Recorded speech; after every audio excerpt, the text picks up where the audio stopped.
Vie sociale. Vie sociale, vie sociale. Pendant les troubles du comportement alimentaire.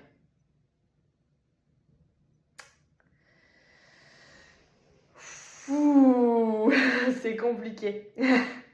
C'est compliqué, c'est compliqué. Alors, personnellement, j'ai perdu beaucoup d'amis. J'ai perdu beaucoup d'amis parce que, tout simplement, je n'étais pas stable. Un jour, je parlais très bien, l'autre jour, je pouvais renvoyer sur les roses, je pouvais me fermer. Très clairement, à chaque fois qu'on me proposait une sortie, c'était non.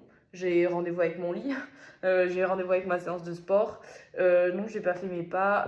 Non, je ne peux pas manger au restaurant parce que c'est trop gras, parce que c'est trop ci, parce que c'est trop ça. Non, j'ai pas envie de sortir, je suis fatiguée. Donc du coup, à la fin, en fait, on me proposait plus rien. Ça ne servait à rien puisque de toute façon, je disais non. Je me suis isolée.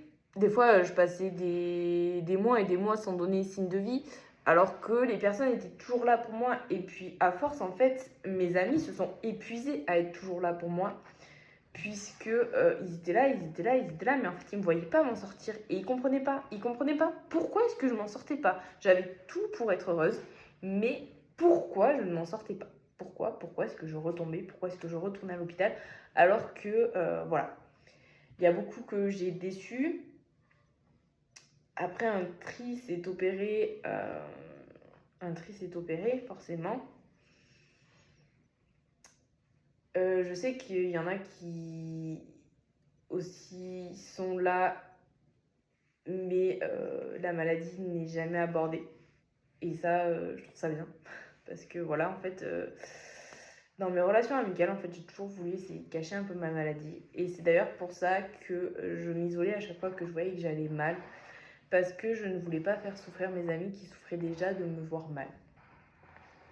Mais ça m'a valu beaucoup de reproches. Parce que voilà, les personnes en fait qui sont autour de moi voulaient juste que j'aille bien. Et on m'a souvent dit, tu sais Anaïs, si on est là dans les bons moments, c'est aussi pour être là dans les mauvais moments. Mais vraiment, bah, moi, mon truc c'était, je ne voulais pas faire souffrir déjà plus de personnes que je faisais souffrir. Puisque déjà ma famille souffrait, souffrait énormément. Donc c'est pour ça que je me suis éloignée de mes amis. J'en ai perdu beaucoup. Aujourd'hui, je reprends contact avec les personnes qui me sont les plus chères et avec qui j'aimerais bien vraiment renouer contact. J'ose reprendre contact. Alors oui, c'est difficile, oui, tout à fait. Mais en fait, il faut aussi accepter de se prendre la vérité en face. Et que si la personne ne veut vraiment pas nous parler parce qu'on a vraiment été ingrat, chose que j'en conçois. J'ai vraiment pas été sympa sur toutes mes périodes. Des fois, j'arrivais à remballer les gens sans comprendre pourquoi ni comment, en fait. C'était juste, voilà, mon côté qui ressortait méchante. J'étais méchante. Alors qu'on voulait juste mon bien, on voulait juste m'aider. Et les personnes, c'est vrai que souvent, on ne sait pas comment aider l'autre qui est en face. On sait pas, on la voit souffrir, on a envie de l'aider, mais on ne sait pas comment. Forcément, des fois, on s'y prend mal. Et moi, à la place d'accepter que la personne s'y prenne mal, mais voilà, de se dire, ah, c'est cool à elle. Bah non, je vais la renvoyer bouler.